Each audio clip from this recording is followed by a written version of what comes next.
Once upon a time, films weren't utter shite. Oh, you don't believe me? So, what you doing in there? Wait a minute. I'm a cat! Whoa, wait, what? Barry Sonnenfeld? Really? This Barry Sonnenfeld? That one? Oh, yeah. Is that leather? I'm just kidding around. Of course there are many bad films from all eras of filmmaking. Just take this small sampling of cinematic garbage. It would be very unfair to say there are no good modern films. We're seeing a very high standard of filmmaking from some truly talented filmmakers, with some genres being given the best films they've had in years. But there's one genre I want to see more of, and that is the Western genre. Now, save for a few great films here and there like these masterpieces, we're not seeing the return to the standards of the glory days. Uno mas? So, let's go back in time to...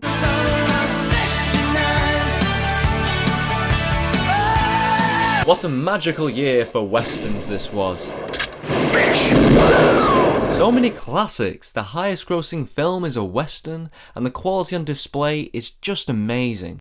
You have Butch Cassidy and the Sundance Kid, Sam Peckinpah delivering another classic, and John Wayne playing a one-eyed fat man.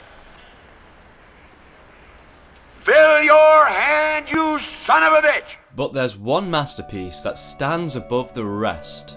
That is Sergio Leone's Once Upon a Time in the West.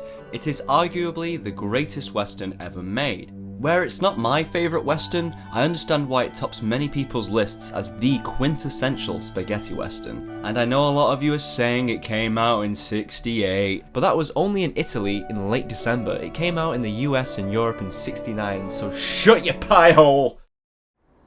On a serious note now, I'd like to talk about spoilers. I often don't warn my audience about spoilers because I don't usually give a monkey's fart about your viewing pleasure. But if you haven't seen this film, I highly recommend... Whoops! I guess that's how it turns out. The good guy kills the bad guy. If you haven't seen this film, there's a hell of a lot more to it than the tremendous and climactic final showdown which the entire film builds up to. But we're not here to talk about the ending, we're here to talk about the opening.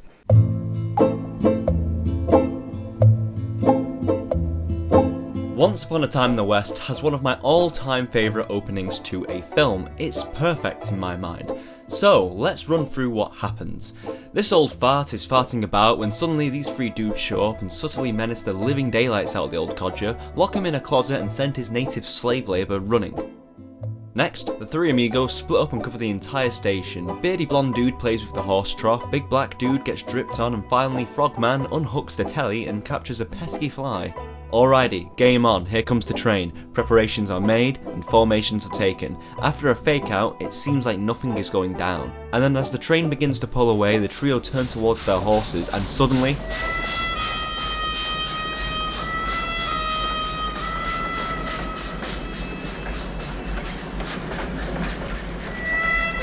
The stakes are set. We as an audience are clear on who's who.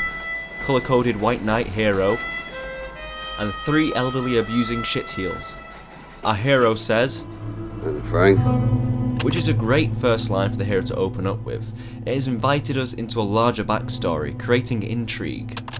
Frank sent us. Who's Frank, and why has their backstory led to this? Next, Bronson asks if they brought a horse for him. Looks like we're shy of one horse. And then Bronson fires back with quite possibly one of the best cinematic one-liners ever. You brought two too many.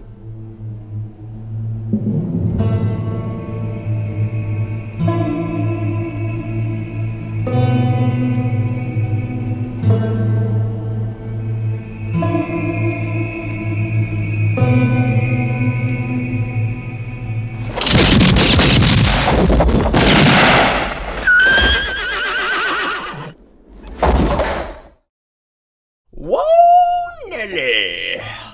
The main reason this opening works so well is because of its slow build up to a very short but explosive payoff.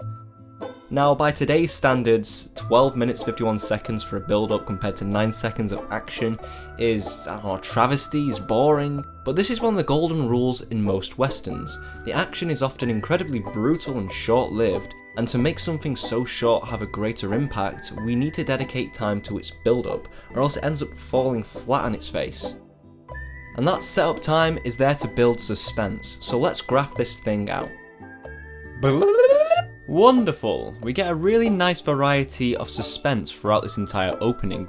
This ranges from a man playing with a fly inside of his gun barrel, listen to it go buzz buzz, to whoa, don't do it, don't you do it, don't you touch that gun. Don't you touch that gun, I'm watching you, don't! But what makes the end of this opening so climactic is all the clever work done here. You see, we build up a small level of suspense with the introduction of these villainous henchmen, but that gradually fades away, and the audience is lulled into a very strange sense of comfort when we see these characters doing mundane actions, such as collecting water in a hat to drink later, trying to capture a pesky fly, or playing with a horse trough. All this stuff is very hypnotic. Another hypnotic quality that distracts us from the suspense is the very strong sense of place.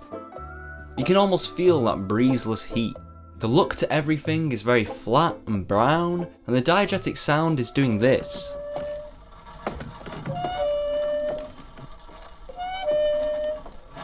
Some would call it annoying, for me it's hypnotic because I'm fucking weird. And even when Bronson shows up, and the suspense should be going right through the roof up the wazoo, instead, his harmonic theme is almost like a lullaby.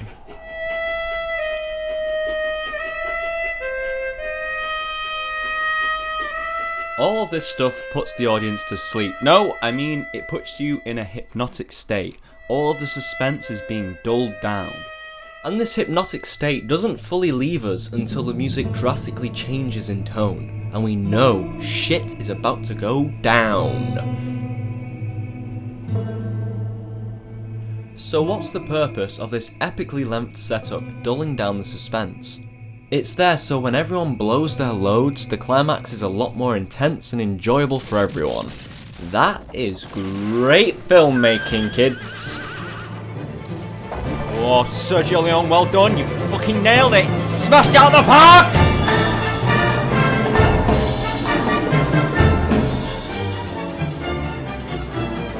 Well, you do see films like this still. They are around, good westerns. It's just that people don't go to see them as much anymore. You'll rather see shit like this.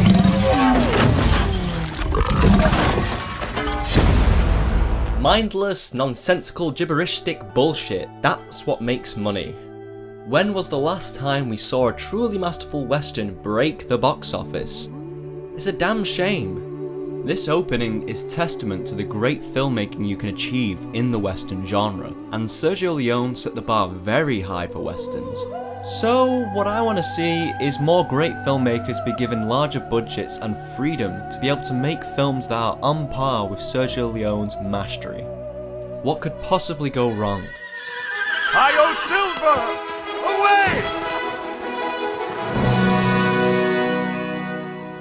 Away! Don't ever do that again. Sorry. Thank you so much for watching. If you liked this video, then give it a like, subscribe, and please share it around. It'll help me out a lot. So stay tuned for more content coming sometime this century.